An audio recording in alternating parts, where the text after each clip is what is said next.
2024년 3월 18일 사순 제5주간 월요일 제1독서 다니엘 예언서의 말씀입니다. 그 무렵 회중은 수산나에게 사형을 선고하였다. 그때 수산나가 크게 소리지르며 말하였다.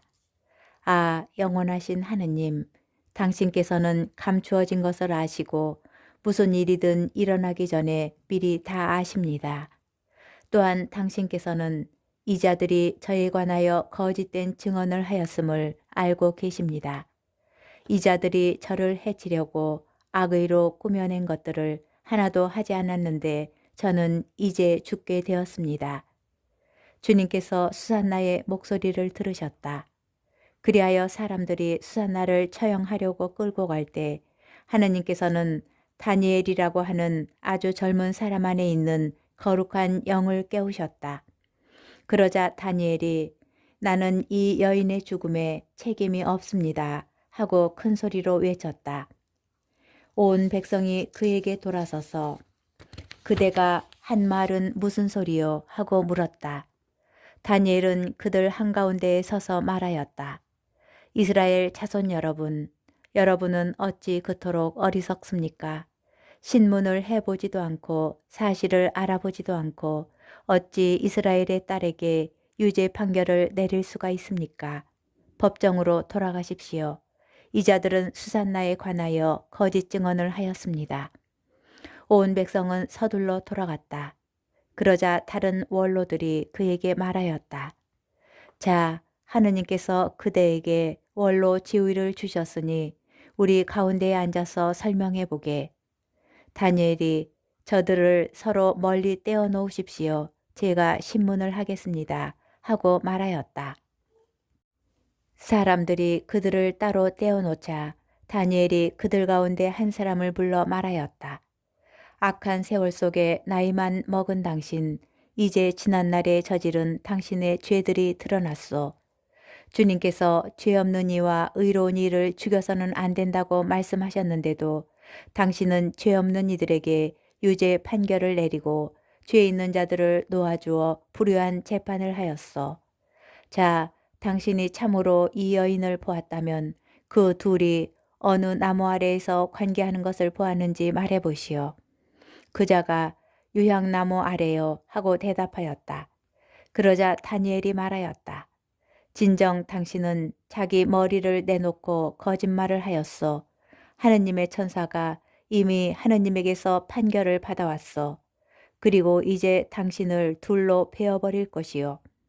다니엘은 그 사람을 물러가게 하고 나서 다른 사람을 데려오라고 분부하였다.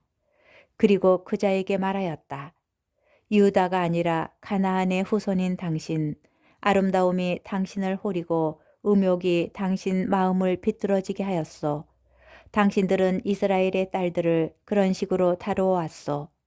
그 여자들은 겁에 질려 당신들과 관계한 것이요. 그러나 이 유다의 딸은 당신들의 죄악을 허용하지 않았소.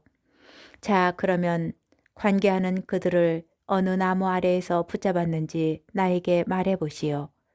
그자가 떡갈나무 아래요 하고 대답하였다. 그러자 다니엘이 말하였다. 진정 당신도 자기 머리를 내놓고 거짓말을 하였소.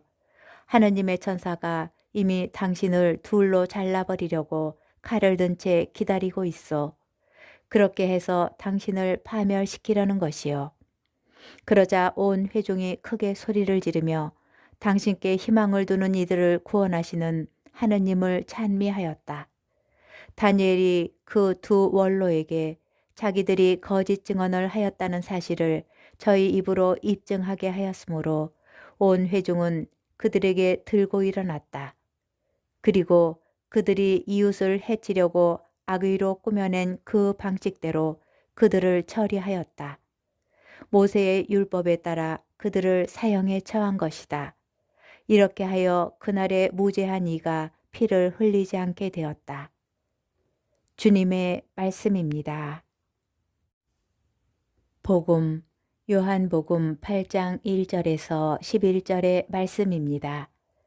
그때에 예수님께서는 올리브 산으로 가셨다. 이른 아침에 예수님께서 다시 성전에 가시니 온 백성이 그분께 모여들었다.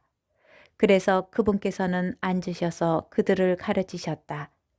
그때에 율법 학자들과 바리사이들이 간음하다 붙잡힌 여자를 끌고 와서 가운데에 세워놓고 예수님께 말하였다. 스승님, 이 여자가 간음하다 현장에서 붙잡혔습니다. 모세는 율법에서 이런 여자에게 돌을 던져 죽이라고 우리에게 명령하였습니다. 스승님 생각은 어떠하십니까? 그들은 예수님을 시험하여 고소할 구실을 만들려고 그렇게 말한 것이다. 그러나 예수님께서는 몸을 굽히시어 손가락으로 땅에 무엇인가 쓰기 시작하셨다. 그들이 줄곧 물어대자 예수님께서 몸을 일으키시어 그들에게 이르셨다. 너희 가운데 죄 없는 자가 먼저 저 여자에게 돌을 던져라. 그리고 다시 몸을 굽히시어 땅에 무엇인가 쓰셨다. 그들은 이 말씀을 듣고 나이 많은 자들부터 시작하여 하나씩 하나씩 떠나갔다. 마침내 예수님만 남으시고 여자는 가운데에 그대로 서 있었다. 예수님께서 몸을 일으키시고 그 여자에게 여인아, 그 자들이 어디 있느냐? 너를 단죄한 자가 아무도 없느냐? 하고 물으셨다. 그 여자가 선생님, 아무도 없습니다. 하고 대답하자 예수님께서 이르셨다. 나도 너를 단죄하지 않는다. 가거라. 그리고 이제부터 다시는 죄 짓지 마라. 주님의 말씀입니다. 오늘의 묵상. 오늘 독서와 복음은 두 여인과 그들을 함정에 몰아넣은 두 악한 존재들, 그리고 여인들을 구한 두 의인의 이야기로 진행됩니다.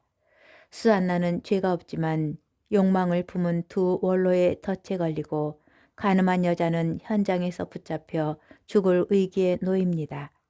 그러나 수안나가 눈물이 가득한 채 하늘을 우러러 간절히 기도하자 주님께서 수산나의 목소리를 들으시고 다니엘을 보내십니다. 간음하다 붙잡힌 여자도 사람들에게 끌려와 예수님 앞에 서게 되지만 오히려 그분을 통하여 구원을 체험하게 됩니다. 예수님께서는 당신을 시험하여 고소할 구실을 만들려는 율법 학자들과 바리사이들의 치졸함을 보시고 말씀하십니다. 너희 가운데 죄 없는 자가 먼저 저 여자에게 돌을 던져라. 이 문장은 우리를 구원으로 이끄시는 하느님의 지혜가 얼마나 경탄스러운지 잘 드러냅니다. 먼저 돌을 던져라 하는 말씀으로 율법을 존중하셨고 죄 없는 자가 먼저라는 전제로 누군가 죄를 지었더라도 우리 가운데 죄 없는 사람은 아무도 없기에 그를 함부로 비난하거나 상처를 줄 수 없음을 복음적 연민으로 나타내 보이셨기 때문입니다. 약자들에게는 가혹하지만 자신의 기득권을 유지하기 위해서는 치졸함을 마다하지 않는 사람들, 그들의 덫에 희생되는 나약한 이들의 절규는 하느님을 움직입니다. 약한 자들의 운명을 결정하는 이는 권력자들이나 숨막히는 잣대로 다른 사람을 단죄하는 율법학자들이 아니라 하느님 당신이시기 때문입니다. 그래서 우리는 기꺼이 노래할 수 있습니다. 어둠의 골짜기를 간다 하여도 당신 함께 계시오니 두려울 것 없나이다.